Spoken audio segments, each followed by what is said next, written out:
Hey everyone, welcome back to my channel. Today is particularly interesting because I'm going to be working on something that I don't normally work on, and that is animation.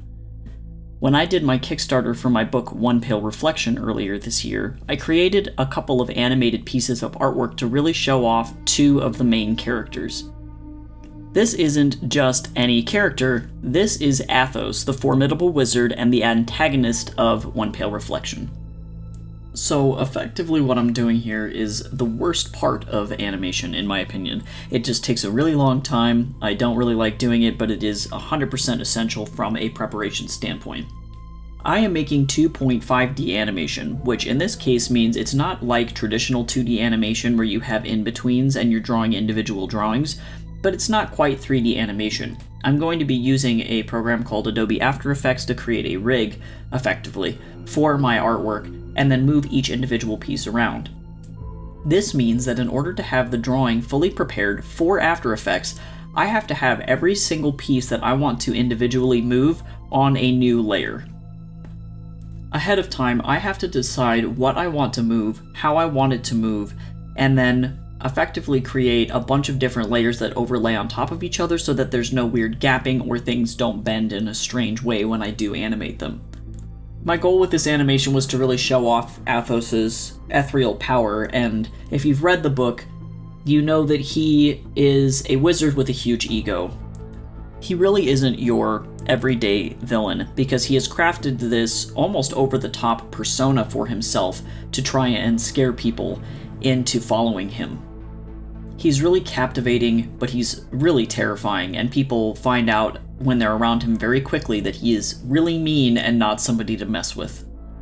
One of Athos's key characteristics is his cherry red hair, which he dyed himself, and my goal is to create an illustration that emphasizes those unique characteristics so he can become instantly recognizable when people look at him. I chose a lot of colors for this particular illustration that complement the red, like the blue background and the yellow flowers. Some are analogous colors and some are complementary colors in order to make sure that his hair and his face really pop. Athos is a fire elemental wizard, and in One Pale Reflection there's a lot of deep lore about how you choose your magic as an element and what kind of spells you can wield.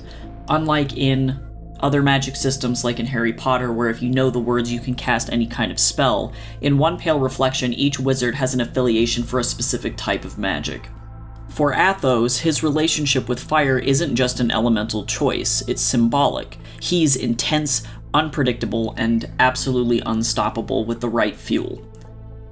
Athos can summon and control fire with unmatched prowess. In One Pale Reflection, even though you have the affinity for the element that you're trained in, you do need to be able to speak magical phrases in order to execute that magic.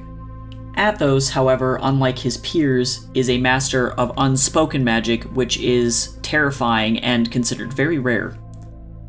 He's not just throwing fireballs, he's sculpting and mastering the flames, harnessing their raw, wild power. At times, while working on this illustration, it can look really hilarious, like his arm is just completely missing here, but that's because I need to layer these elements on top of each other. Each piece is going to move independently from other things that are considered stationary, so it looks really awkward while I'm working on it, and I think that's my least favorite part about this kind of process.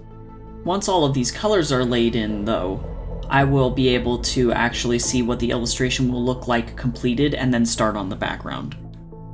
You know, eventually I really would like to write an Athos short story. I wrote one for another character from this book, Mordecai O'Brien, and I think Athos deserves a little bit of attention.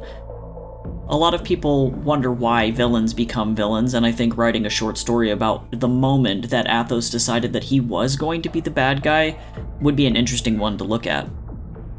Okay, now on to the background, which I always try to avoid, but is important to do first so that way I can get the lighting right later on.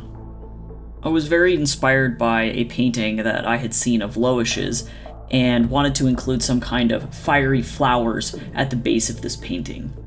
I think fire has a lot of really interesting symbolism and can be both a really positive thing and a negative thing. In a positive light, fire is this rebirth force. That's why you have a lot of other magical creatures like phoenixes who are also represented by fire.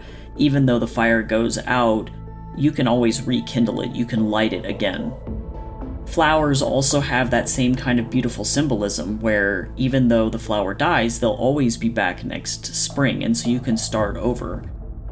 Ironically enough, Athos has chosen to completely break that kind of a cycle.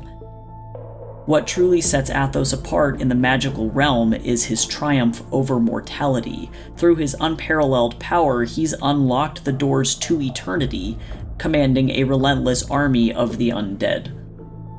This was seriously the most painful part of the painting process, though, because I thought these flowers looked so ugly. It became a very much like trust the process portion of this, and I was so nervous about how it was going to come out.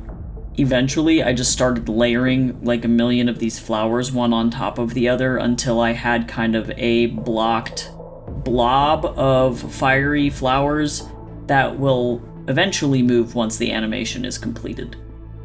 And then, of course, because you can never really be done with anything, I had to do it again, just on the other side. At the very least, at this stage, I can see whether or not the colors are cohesive, and I'm really digging this complementary orange and blue thing that we have going on with the warmth of the fire and the cool of the night behind him.